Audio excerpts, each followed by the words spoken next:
잡히지는 않고 있습니다. 오늘 5개 부문에서 시상식이 진행될 예정인데요.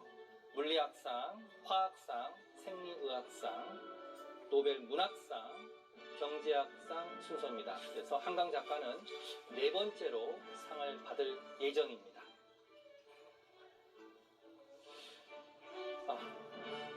그 순서를 제가 조금 더 세밀하게 말씀을 드리다 보면요. 예. 각 부분별 시상식마다 이제 수상자를 선정한 기관이 있거든요. 이 기관의 대표가 나와서 수상자들이 올해는 이런 업적으로 노벨상을 받게 됐습니다 라는 내용으로 짧은 연설을 합니다. 이게 보통 한 5분 정도씩 걸린다고 해요. 예. 이 연설을 한 다음에 수상자를 호명하게 되고요. 이 호명이 끝나고 나면 말씀드린 것처럼 칼 구스타프 16세 국왕이 직접 나와서 메달과 증서를 수여하게 됩니다. 예, 지금 노벨 재단 이사장의 짧은 연설인 것 같은데요. 동시 통역으로 들어보시겠습니다. 국왕 왕비 폐하, 왕세자 왕자 공주 전하, 노벨상 수상자 여러분, 대외 귀빈 여러분, 그리고 신사숙녀 여러분, 노벨재단을 대표하여 2024년 노벨상 시상식에 여러분을 모시게 되어 영광스럽고 기쁘게 생각합니다. 특히 노벨상 수상자 여러분, 가족 지인분들 진심으로 환영합니다. 오슬로에서는 노벨 평화상이 니혼 히단교에 수여됐습니다. 핵무기 없는 세상을 이루기 위한 노력과 증언을 통해 핵무기가 다시는 사용돼서는 안 된다는 점을 보여준 공로를 인정한 것입니다. 이 일본의 풀뿌리 운동을 통해 히로시마와 나가사키의 원폭 생존자들은 거의 80년에 걸쳐 국제적 핵무기 금기의 필요성을 주장해 왔습니다. 수십 년간 핵무기는 인류에 대한 최대 위협으로 여겨졌지만 이런 생존자들의 경고에도 불구하고 무기 협정과 국제적 상황에 대한 신뢰로 인해서 이 문제는 거의 잊혀졌습니다. 오늘날 핵 보유국들이 관련된 전쟁과 갈등 속에서 새로운 핵 위협이 대두되고 있습니다. 노벨 평화상은 이제 존재론적인 차원을 지니게 되었습니다. 올해 초 주로 물리학과 화학 분야의 노벨상 수상자들로 구성된 여러 인사들이 2024년 마이나우 선언에 서명하여 모든 국가가 핵무기가 다시는 사용되지 않도록 하여 인류 문명을 보호할 것을 촉구했습니다. 원자폭탄 사례는 기초 연구의 실질적 응용이 항상 선한 결과로 이어지지 않는다는 것을 보여줍니다. 그럼에도 불구하고 자유로운 기초 연구를 통해 과학은 계속해서 인간 지식의 경계를 탐구하고 확장하며 미래 응용과 발전을 위한 토대를 마련해야 합니다. 올해 과학 및 의학 분야에서 수여된 노벨상은 이미 인류에 큰 혜택을 주는 획기적인 응용을 가능하게 했습니다.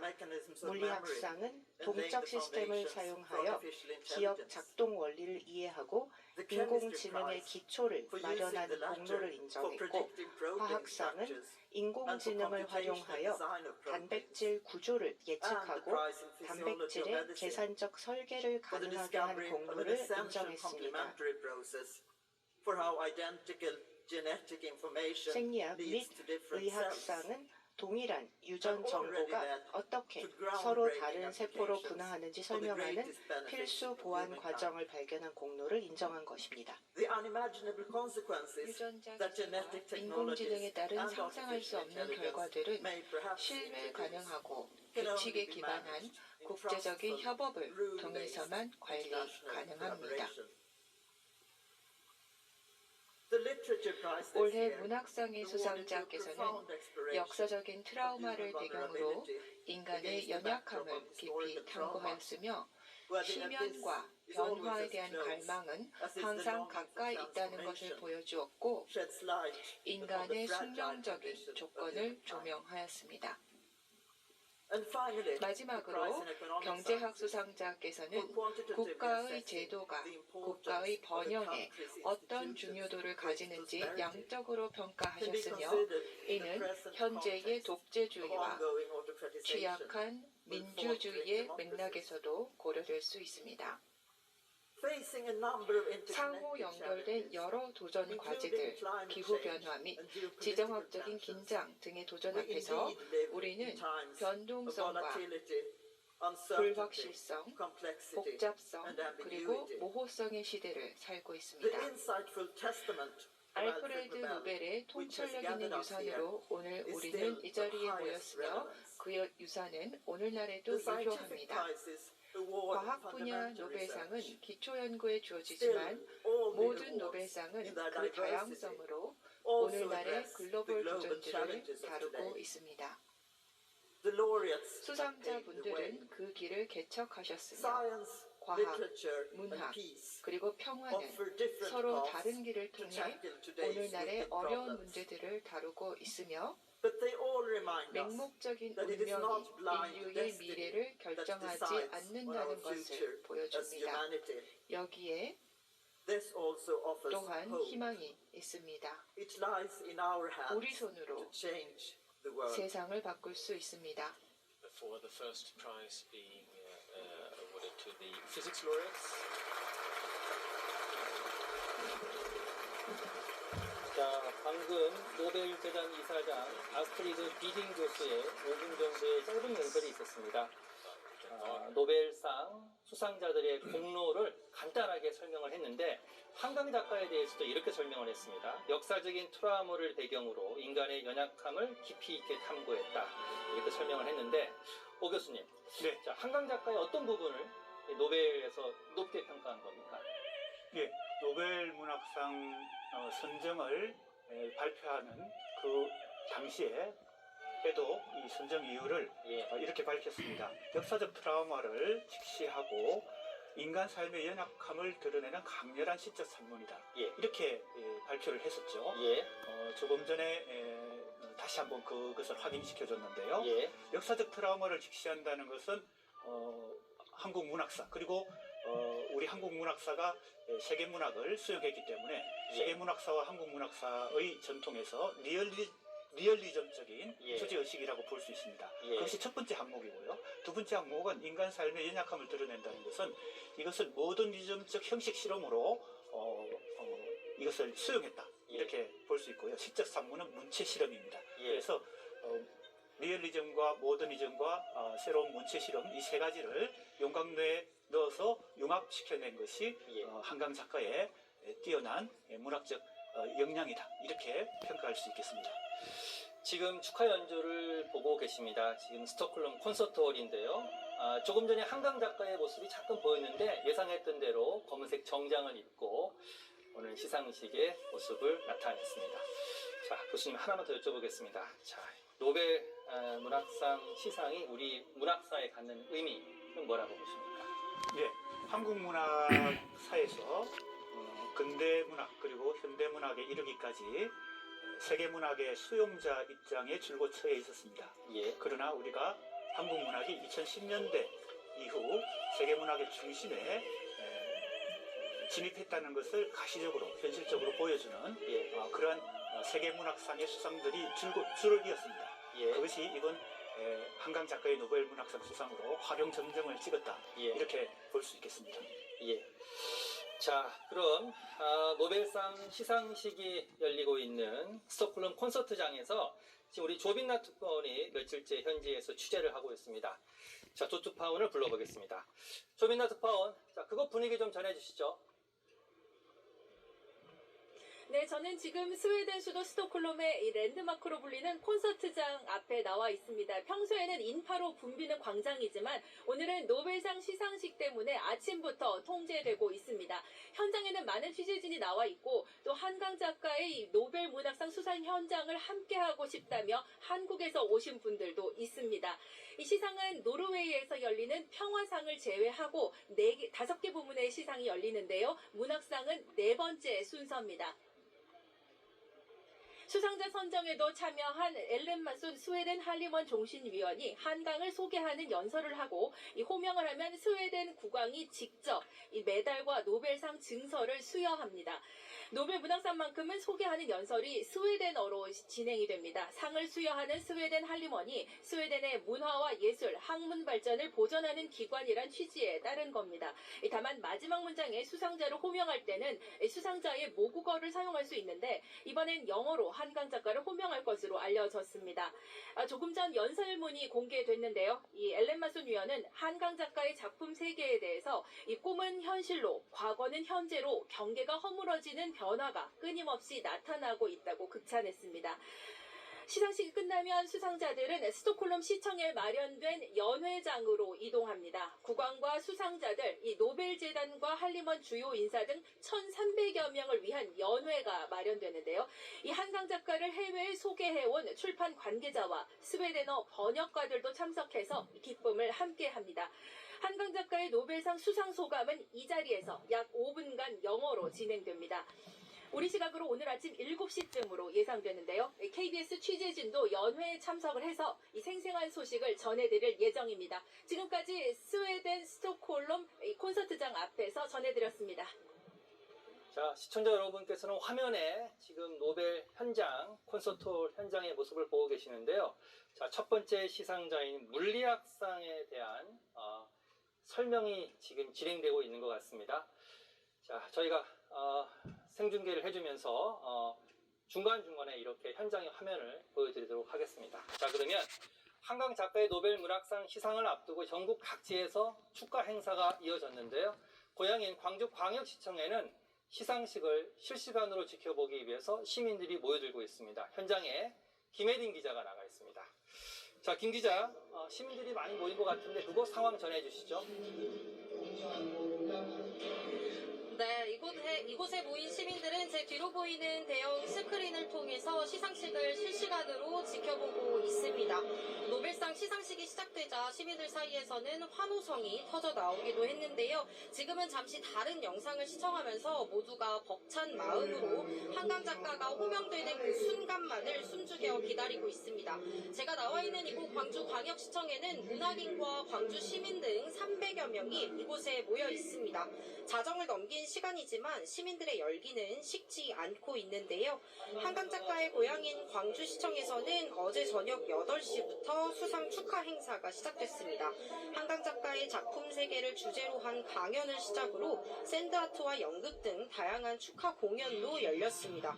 특히 시상식이 모두 끝나고 난 뒤엔 소설 소년이 온다의 주인공인 동호의 실제 인물 고 문재학 열사가 홀로그램 영상으로 복원돼 축하 메시지를 전할 예정입니다. 광주 곳곳에서는 하루 종일 축하 행사가 이어졌습니다. 광주 북부는 문학의 밤 행사를 열어 한강 작가가 작곡한 노래를 시민들이 직접 불렀고요. 미디어 파사드를 활용한 수상 축하 행사도 열렸습니다. 또 소설 소년이 온다의 구절을 릴레이로 낭독하는 시민 낭독회도 열렸습니다.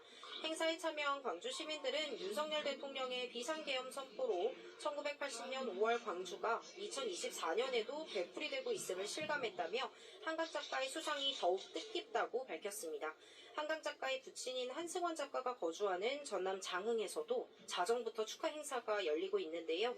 마을 주민들이 모여 한강 작가의 시상식을 실시간으로 지켜볼 예정입니다. 지금까지 광주광역시청에서 KBS 뉴스 김혜린입니다.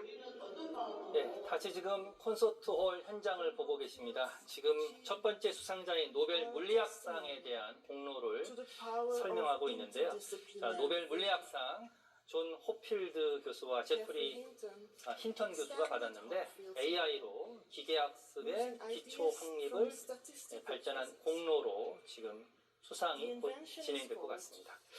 자, 이 물리학상이 끝난 다음에 화학상 그리고 생리의학상 이후에 노벨 문학상 시상식이 진행됩니다. 자, 노 기자, 네. 한강 작가가 지난주 일찌감치 스웨덴으로 갔습니다. 노벨 주간 행사 일정을 소화를 했는데, 자, 지금 어떤 행사 일정을 소화를 했고 앞으로 남은 일정은 뭡니까?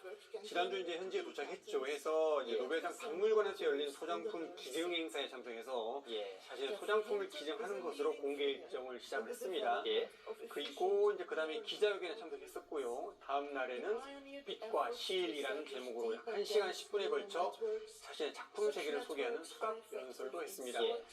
이어서 노벨상 콘서트를 참석했는데 이 다음에 예정된 일정은 아니었는데 예. 이 저희에게는 그 말괄량이 삐삐로 잘 알려진 스웨덴 동화작가 아스트린드 린드그렌의 생가를 방문했다고 해요. 예. 이 바쁜 일정에도 여기를 찾았을까 이게 관심이었는데 한강 작가가 어린 시절에 이 린드그렌의 작품에서 영감을 받았다고 합니다. 예. 실제로 지난 10월에 노벨문학상 수상자 선정 직후에 할리문과의 전화 인터뷰에서도 린드그렌의 사자왕 형제의 모험이라는 작품을 좋아했다 이렇게 말했는데 예. 또 다른 강인에서는 이 작품이 5.18 광주 민주화 운동과도 연결되어 있다 예. 이렇게 설명한 적도 있습니다. 예. 이제 한강 작가는 오늘 이제 하이라이트인 시상식과 연회에 참석한 다음에는 오는 12일에는 작품을 낭독하는 행사 참석을 마지막으로 현지에서 공식 일정은 마무리할 것으로 보입니다. 자, 지금 화면 오른쪽에 노벨상 시상식의 순서가 나와 있습니다. 지금은 노벨 물리학상 시상을 위해서 어떤 공로로 이분들이 상을 받는지 스피치 연설을 하고 있는 중입니다. 물리학상 시상이 끝나면요, 화학상 시상이 진행되고 생리의학상 시상이 진행된 이후 한강 작가의 노벨 문학상 시상이 진행될 예정입니다. 자, 노 기자, 지금 노벨상 수상자의 소장품을 기증하는 행사도 열렸는데 한강 작가가 찻잔을 기증했다면서요? 네, 공식으로 참석한 첫 번째 행사였는데 이 사진을 보니까요, 정말 이제 저희가 흔히 집에서 또는 친구들과 같이 녹차를 마시는 예. 그런 옥색 빛이 감도는 정말 작은 찻잔이더라고요. 예.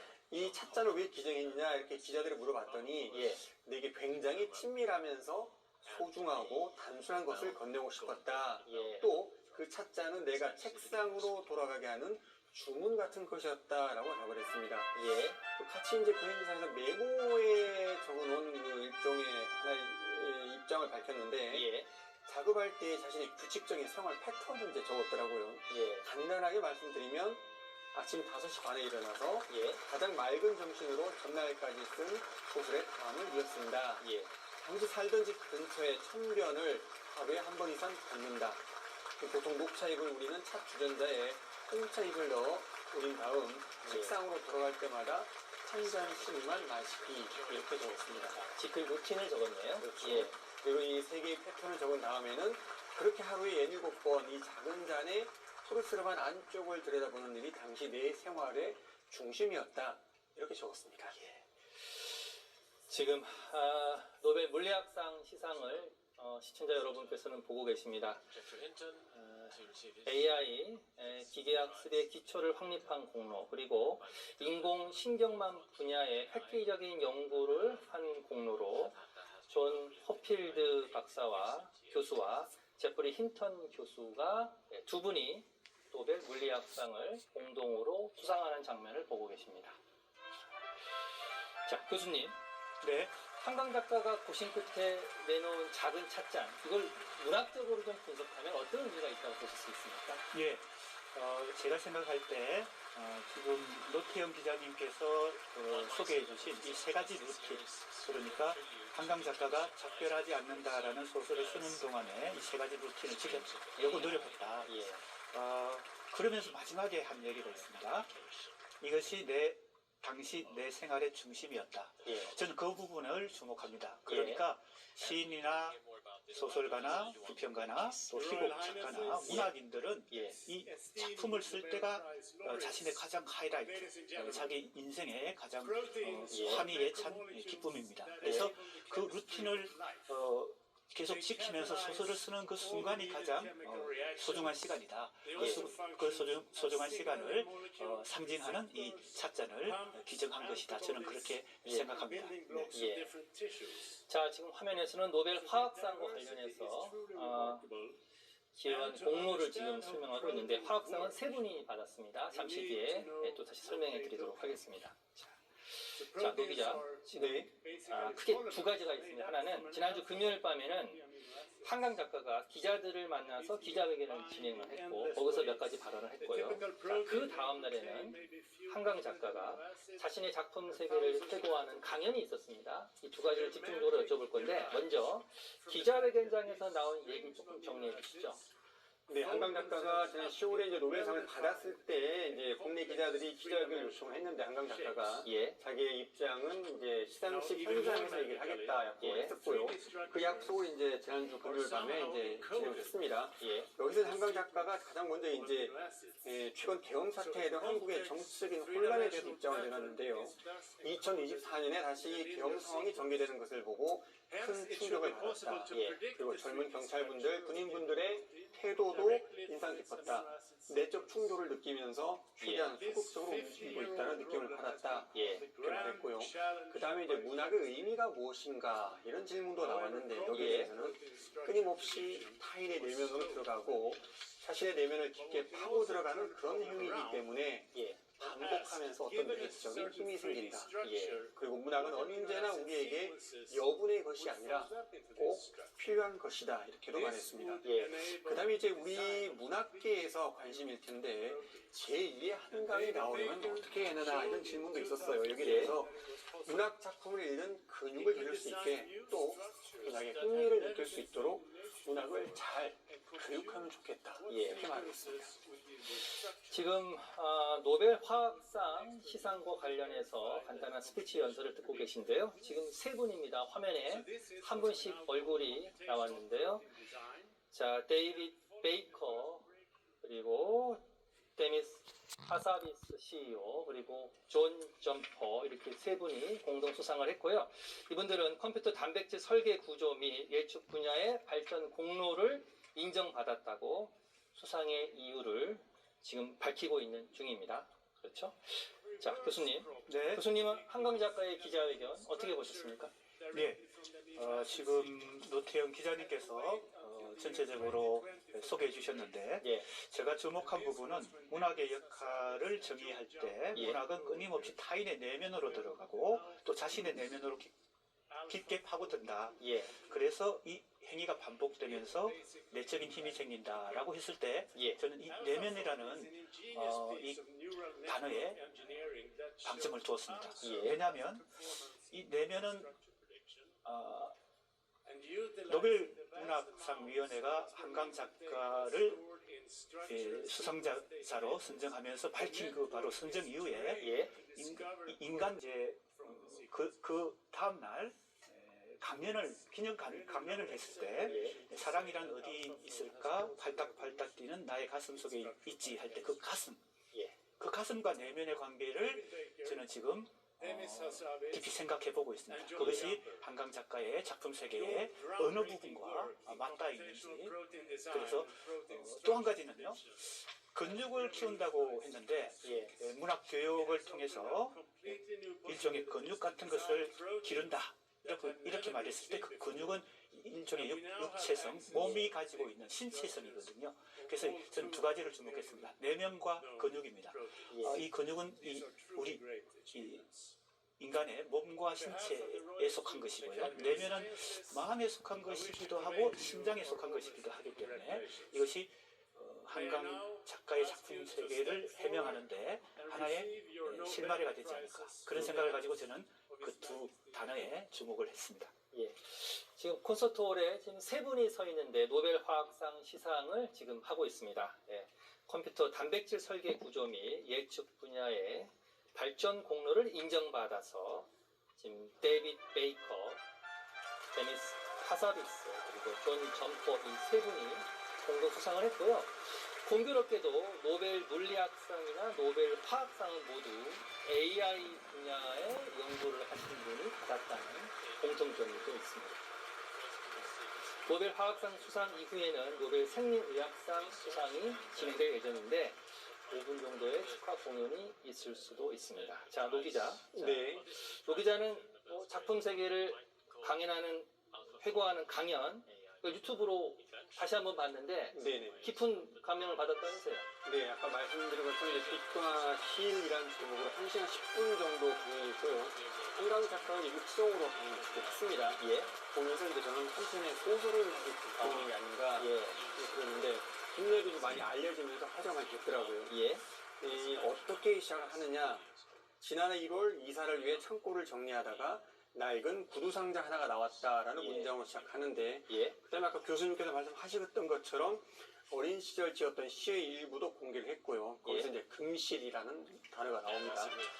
그 전체의 이제 강의를 들어보면 한강 작가가 자신이 작품 활동을 어떻게 시작을 했고 예. 여러 작품을 거치면서 자신의 작품 세계가 어떻게 변해갔으며 글을 쓰게 하는 치필 동기도 보고 예. 글쓰기의 동력은 무엇인지 이런 전반적인 작품 세계를 돌아봤습니다. 예. 그런데 이제 저는 사실 이제 기자이지만 동시에 또 독자이기도 하거든요. 예. 이 이제 강의를 들어보면서 사실 매년 이제 노벨 문학상이 발표가 되고 그 작가들이 훌륭한 작가이고 작품을 썼는데 예.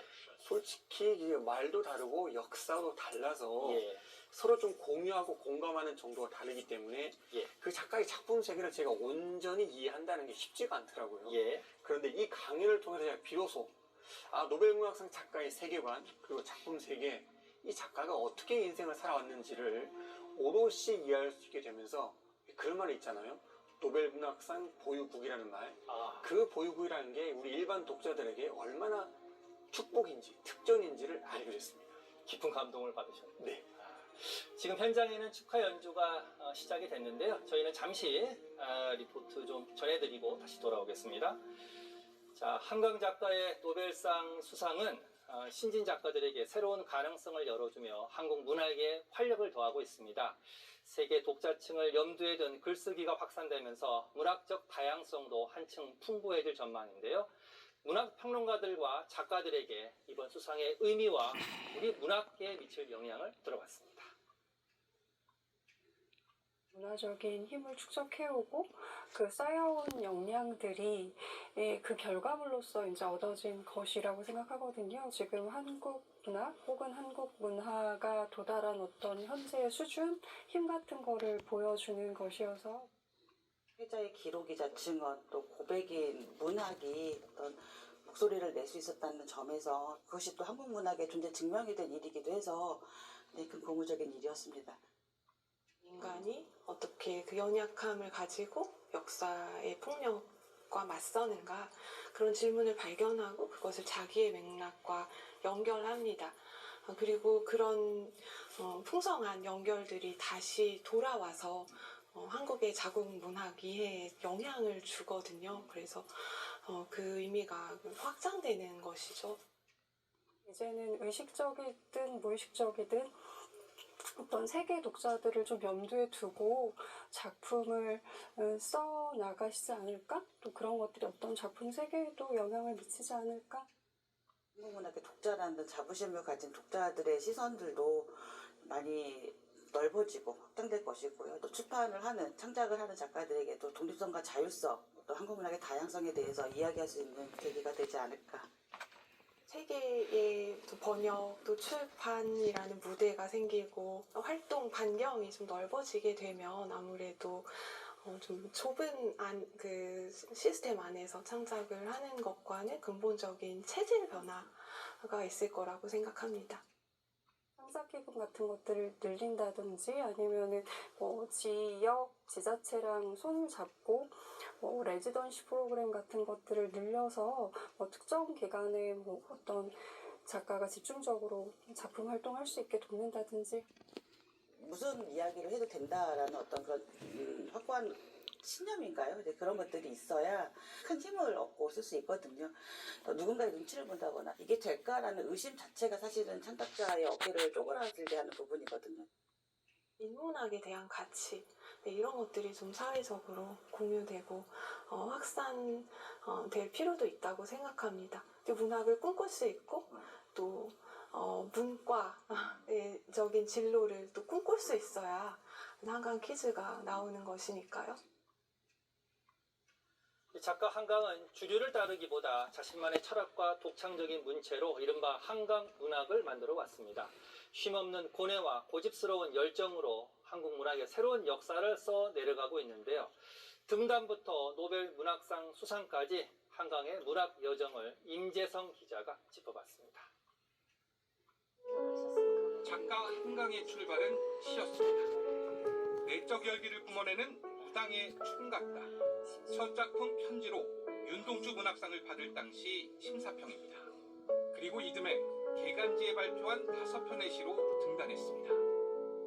얼음꽃, 계절이여 오라, 눈발이여 퍼부어라, 이 불타는 수액을 뒤덮어다오. 24. 한강은 소설로 인간 탐구를 본격적으로 시작했습니다. 병든 선마을 청년에 이어 식물인간, 고아, 백지까지 한강은 이들을 통해 외로움과 고통의 본질을 끊임없이 질문했습니다. 당시 사회부조리에 집중하던 주류 문학과는 달랐던 파격이었고 이는 곧 한강 문학의 시작이었습니다. 어떤 역사와 사회와 국가의 문제에 대해서 굉장히 굵직굵직한 문제 제기를 했다면 한강 작가 같은 경우에는 보다 더 근본적인 인간의 문제에 대해서 다루는 작가였다고. 해를 거듭하며 한강의 질문은 더 깊어지고 집요해졌습니다. 인물을 극한으로 내몰며 인간의 폭력과 고통, 기억에 천착했고 2005년 발표한 봉고반점, 2년 뒤편엔 채식주의자로 이어지며 그의 소설은 옷을 갈아입습니다. 감정의 절정마다 등장하는 한강표 이탈릭체. 어두운 현실을 처연하고 아름다운 시적 문장으로 대비시키는 특유의 문체는 이때 자리 잡았습니다. This is quite a bleak story, even a brutal story, but it's beautifully written and the translation is a marvel. 인간 내면에 대한 한강의 갈증은 역사와 만나 폭발성을 갖게 됩니다. 5.18 광주 민주화운동에서 제주 4.3 사건으로 마치 수천 명의 남녀들과 야윈 아이들이 어깨를 웅크린 채 눈을 막고 있는 것 같았다. 30년의 시간을 거쳐 한강 문학은 마침내 화해, 치유라는 답에 도달했습니다. 45권에 이르는 치열한 여정. 한국 최초의 노벨 문학상 수상을 기점으로 이제 작가 한강이 던지는 새로운 질문은 바로 생명입니다. 언어가 우리를 잇는 실이라는 것을, 생명의 빛과 전류가 흐르는 그 실에 나의 질문들이 접속하고 있다는 사실을 실감한 KBS 뉴스 임재성입니다. 다시 콘서트 홀로 돌아왔습니다. 지금 노벨 생리의학상과 관련해서 어떤 공로를 세웠는지 수상자들에 대해서 설명을 하고 있습니다. 오늘 생리의학상은 2분이 받으셨는데 유전자 조절에 중요한 역할을 하는 마이크로 RNA 발견에 기여한 공로로 빅터 엠브로스 의대 교수 그리고 게리 러브컨 의대 교수가 곧 수상을 할 예정입니다. 자, 이 생리의학상 수상이 끝나고 나면 노벨 문학상 시상이 시작될 것 같은데요. 자, 오형엽 교수님. 네. 자,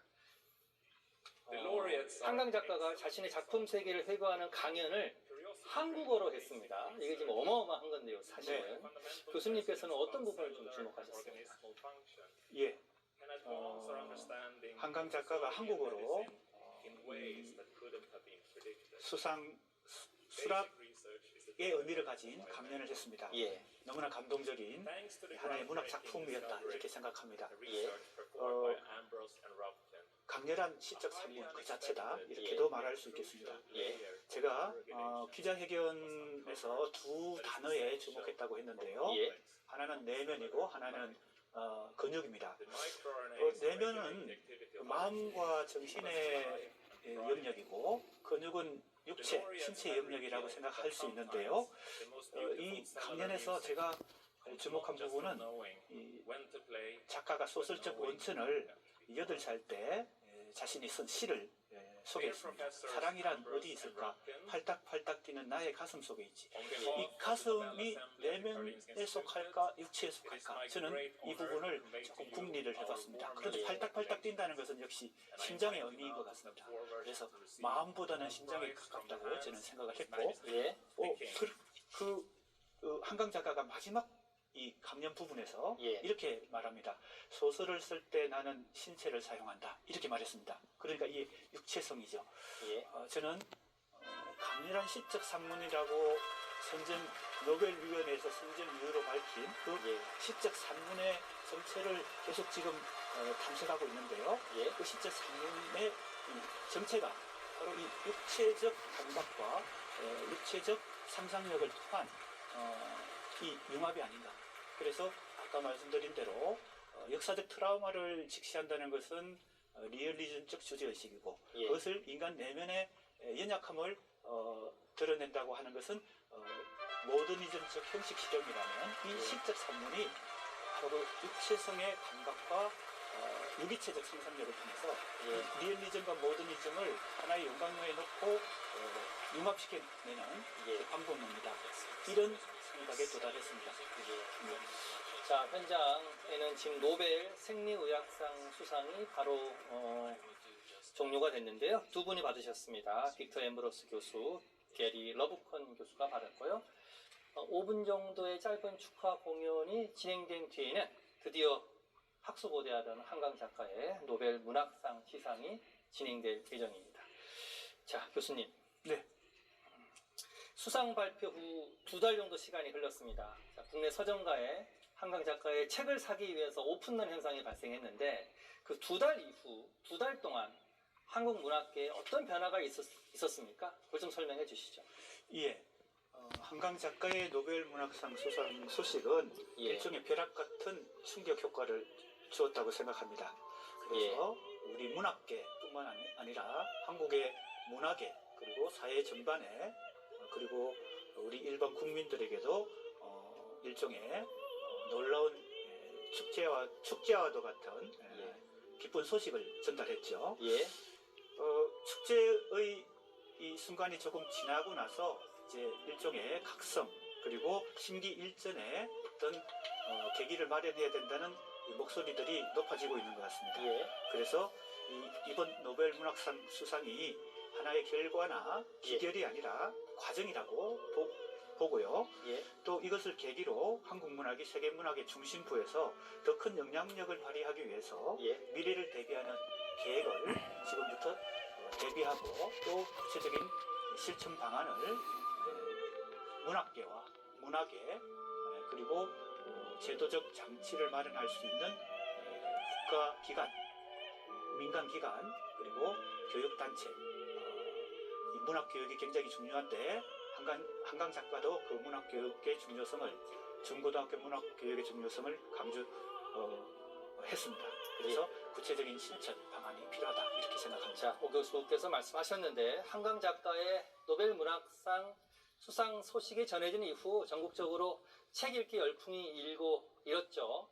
자, 문학계에서는 고무적으로 평가하면서도 지금의 열풍이 자칫 발작 특수로 끝나지는 않을까 우려하는 시선도 있습니다.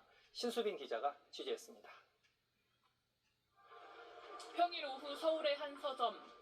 책을 읽고 고르는 시민들로 북적입니다. 지난 10월 한강 작가의 노벨상 수상 소식 이후 서점을 찾는 사람이 급증했습니다. 어떤 책을 골라야 될지 모르시는 분들마저도 서점에 와서 골라야 될 책이 명확하게 생기신 것 같아요. 한 대형 서점의 경우 올해 소설 판매량이 지난해보다 35% 증가했습니다. 시, 수필 분야도 26% 늘었습니다. 이런 독서 열풍에도 성인 독서율은 해마다 떨어지고 있습니다. 지난해 10명 중 6명은 1년에 책 한 권도 읽지 않았고 1인당 독서량도 10년 새 10권에서 4권으로 줄었습니다. 스마트폰의 대중화 등으로 문화 소비 형태가 다양해졌기 때문인데 국내 출판사 영업이익도 70%나 급감한 것으로 나타났습니다. 한 달 정도가 지난 후에 많이 수요가 줄어들고 생산이 많이 줄었어요. 영상보다는 종이책을 더 많이 읽어주셨으면 좋겠다는 바람입니다. 전문가들은 독서 문화의 확산을 위해선 자녀들이 어릴 때부터 부모와 같이 책을 고르고 읽는 환경을 조성하는 게 중요하다고 말합니다. 독서율이 낮은 장년층에 대해선 독서 모임 형성이나 책 구입 비용을 지원해 책과 가까워질 수 있도록 해야 한다고 조언합니다. 특히 체계적인 지원을 위해 문화체육관광부, 교육부 등 부처별로 쪼개진 독서 진흥 정책을 통합해 운영할 필요가 있다고. 자, 현장에서 스웨덴 소설가 엘렌 마스톤의 연설이 있겠습니다. 동시 통역으로 들으시겠습니다. Drawing a protective curtain between the narrator and the world. But white is also the color of sorrow and death. Red stands for life, but also for pain, blood, the deep cuts of a knife. 되며 흰색은 또한 슬픔과 죽음의 While her 색깔입니다. voice can be seductively 붉은색은 soft, 생명을 its 상징하며 described 고통, 피, cruelty 그리고 칼이 남긴 깊은 상처를 상징합니다. 작가는 매혹적인 나지막한 목소리로 묘사할 수 없는 잔인함, 돌이킬 수 없는 상실에 대해 말합니다. 피는 학살 이후 쌓인 시체에서 흘러내리며 짙어지고 호소하며 질문합니다. 텍스트가 답할 수도 무시할 수도 없는 그 질문은 우리는 죽은 이들, 납치된 이들, 사라진 이들과 어떻게 관계를 맺을 수 있을 것인가? 그들을 위해 우리가 무엇을 할 수 있는가? 그들에게 우리는 무엇을 빚졌는가? 흰색과 붉은색은 이렇게 작가의 소설들 속에서 역사적인 경험을 상징합니다.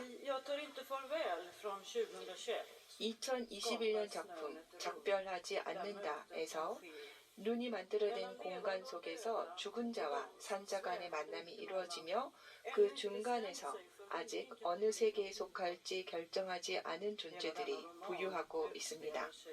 소설 전체가 눈보라 속에서 이루어지며 작가의 기억 조각들을 엮은 서사는 시간의 층위를 미끄러져 지나가며 죽은 자의 그림자와 상호작용하고 그들의 지식으로부터 배웁니다. 왜냐하면 궁극적으로 지식과 진실의 추구가 고통스러울지라도 본질이기 때문입니다. 특별히 아름답게 서술된 한 장면에서 친구가 멀리 병실 침대에 미어있는 상태에서도 선반에서 파일 박스를 꺼내서 박스 안에서 발견한 문서를 통해 역사적인 모자이크의 조각을 찾은 장면이 있었는데요. 꿈이 현실로 흘러넘쳐오고 과거가 현재로 넘쳐오는 장면이었습니다. 한강의 소설에서 자주 등장하는 요소로 이런 경계가 해체되는 변화를 통해 사람들은 방해받지 않고 움직이며 촉각을 사방으로 펼쳐 신호를 모으고 해석할 준비를 하게 됩니다. 그들이 보는 것과 목격하는 것에 무너질 수도 있고 그러면 반드시 마음의 평화를 잃게 되곤 합니다.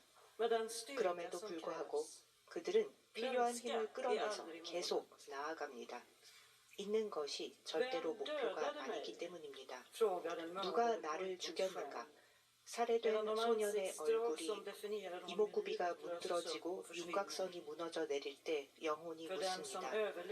산자는 다른 질문을 합니다.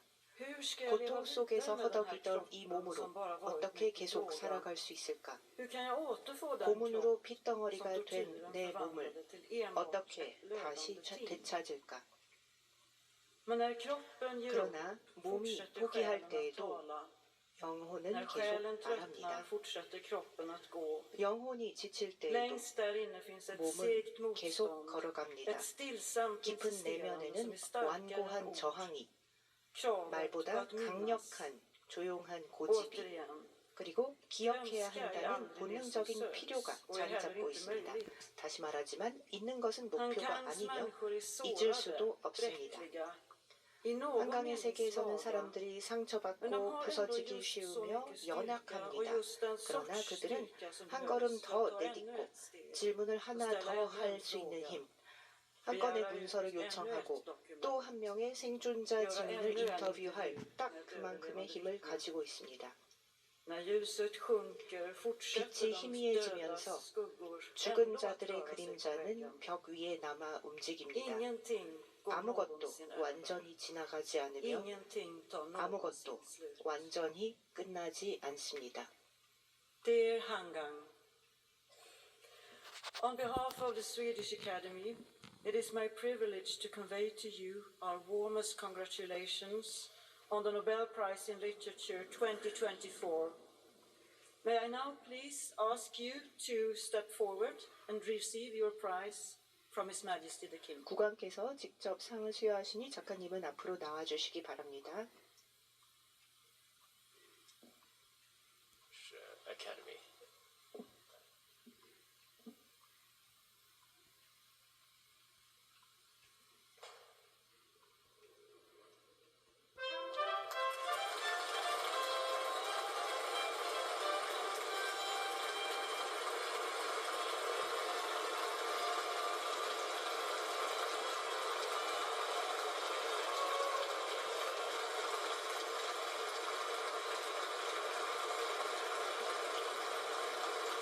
역사적인 노벨 문학상 시상식을 보고 계십니다. 스웨덴 소설가 앨런 마손이 5분 정도 왜 한강인지, 왜 한강의 소설이 노벨 문학상을 받아야 되는지 5분 정도 그 이유를 설명을 했습니다. 노기자 조금 요약해 주시죠. 네, 역시 소설가인 앨런 마손이 이제 한강의 작품에는 흰색과 빨간색이 만나는데 이 두 색깔이 한강의 작품에서 어떤 이제 상징으로 기능하는지를 설명을 했고요. 예. 그리고 한강의 작품 특징을 말하면서 매혹적이고 부드러운 언어로 잔인함과 잔혹함에 대해 아름다운 방식으로 묘사를 한다. 예. 또 죽은 자, 납치된 자, 사라진 자를 위해 우리는 무엇을 할 수 있는지, 그들에게 무엇을 빚지고 있는지 묻었습니다. 예. 주요 작품인 작별하지 않는다와 소년이 온다의 주요 장면도 언급하면서 예. 상처받았고 연약하고 어떤 의미에서는 나약하지만 그럼에도 불구하고 사람들은 다시 발걸음을 내딛고 질문하고 다른 문서를 찾고 생존자의 증언을 들을 충분한 힘을 가지고 있다. 이렇게 예. 설명을 했습니다. 예. 마지막으로는 들으셨겠지만 한강 작가에게 스웨덴 아카데미를 대표해서 노벨 문학상 수상을 축하할 수 있어서 영광이다. 예. 이런 말을 했습니다. 자, 그런데 스웨덴 스톡홀름에서 한강 작가의 책이 모두 베스트셀러에 올랐다면서요? 네. 한강 작가의 바람은 스톡홀름 현지에서 불고 있더라고요. 예. 한강 작가의 번역본 출간 4권이 전부 베스트셀러 올라갈 정도였고, 예. 현지에 이제 대형 서점을 가보면은 문학 부분 베스트셀러 진역장에 한강의 채식주의자가 1위에 아, 그렇군요. 예. 소년이 온다, 뭐 작별하지 않는다, 흰 이런 작품들이 모두 톱10 안에 들어있다고 합니다. 예. 이 서점의 한 직원은요, 심지어 노벨 문학상 수상을 기념해서 별도의 한강 코너가 만들어져 있는데 여기 있는 책들이 하루 만에 동이 나기도 하고 책을 채워놓으면 시상식이 가까워질수록 더 빨리 동이 난다 이렇게 말하기도 했습니다. 지금 화면을 보고 계신데 1위 채식주의자는 2007년도의 작품이고요. 다시 한번 보여주시겠습니까?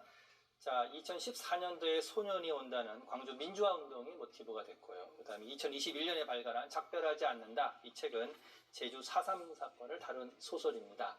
자, 교수님. 네. 자, 지금 책을 이렇게 보고 계시는데 전체적인 흐름이나 경향 뭐 이런 게 공통점이 좀 찾을 수 있겠습니까? 예. 제 생각을 좀 정리해서 요약해서 말씀드리겠습니다. 이 세 권은 한강의 대표작이라고 볼 수 있죠. 예. 첫 번째 항목은 강렬한 리얼리즘적 주제의식을 가지고 있다. 이렇게 말씀드릴 수 있겠습니다. 무겁고 진중한 사회 역사적 주제의식입니다.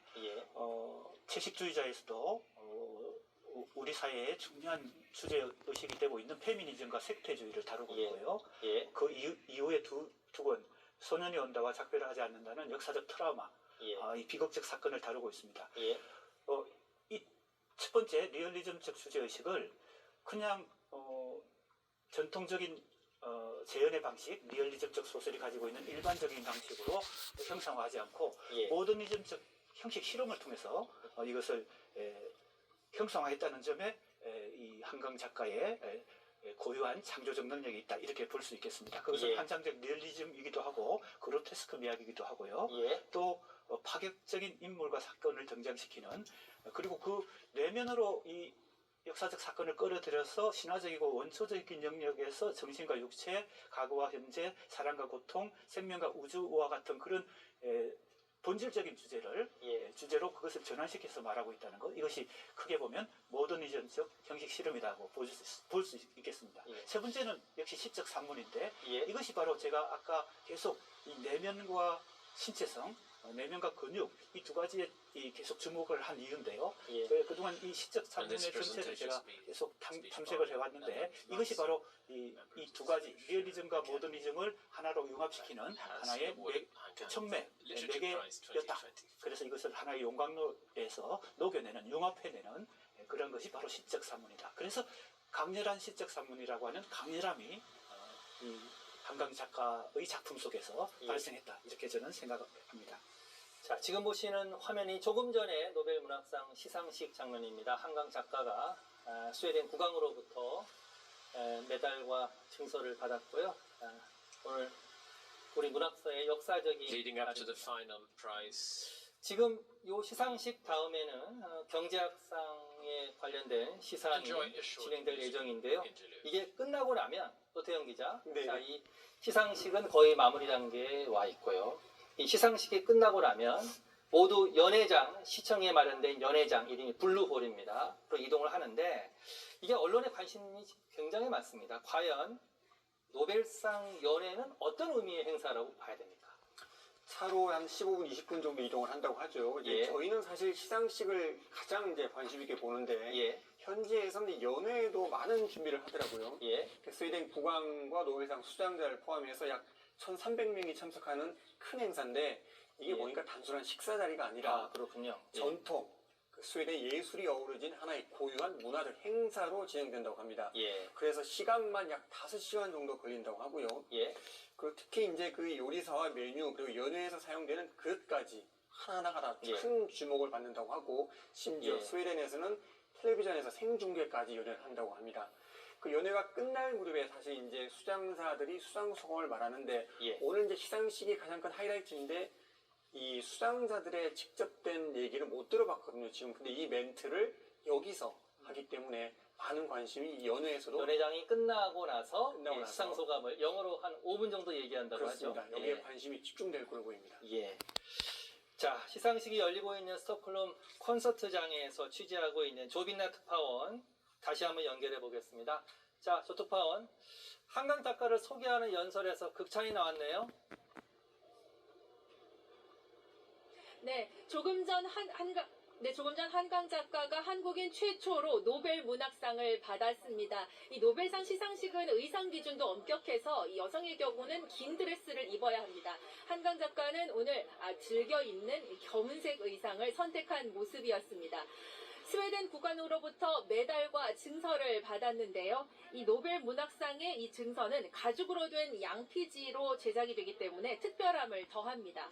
시상에 앞서 수상자 선정에도 참여한 엘렌 마손 스웨덴 할리먼 종신위원이 한강 작가를 소개하는 연설을 했습니다. 작품 세계에 대해서 꿈은 현실로, 과거는 현재로 경계가 해체되는 변화가 끊임없이 나타나고 있다. 또 작품 속 인물들은 상처받고 연약하지만 한 걸음 더 나아갈 수 있는 충분한 힘을 갖고 있다고 소개했습니다. 이 스웨덴어로도 번역된 작별하지 않는다를 특별히 언급하기도 했습니다.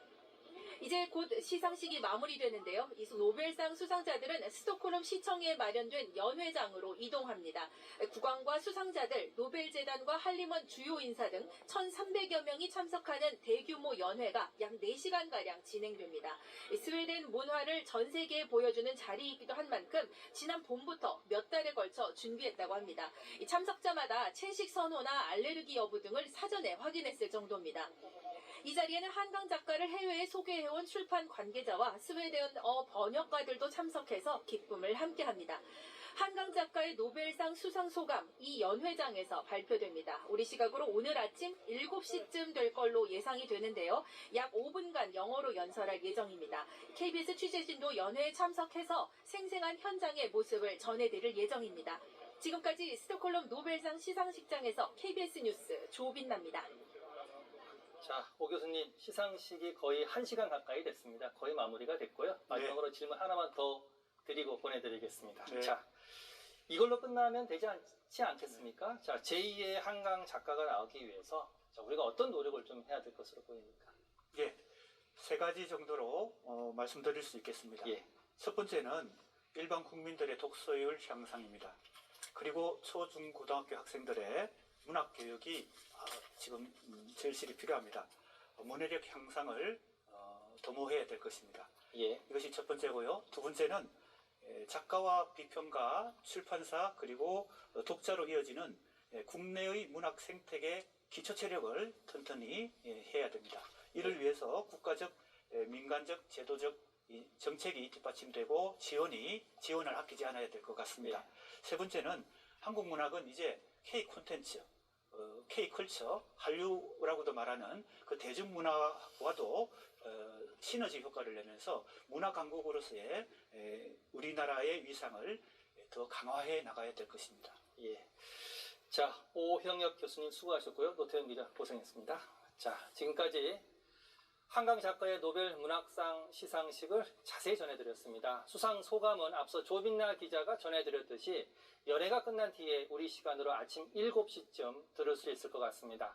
한강 작가의 노벨상 수상 장면 다시 한번 보여드리면서 시상식 중계방송 모두 마치겠습니다. 시청해 주셔서 감사드립니다. 고맙습니다. And this presentation speech by Ellen Mattsson, member of the Swedish Academy, that has awarded Han Kang the Literature Prize 2024.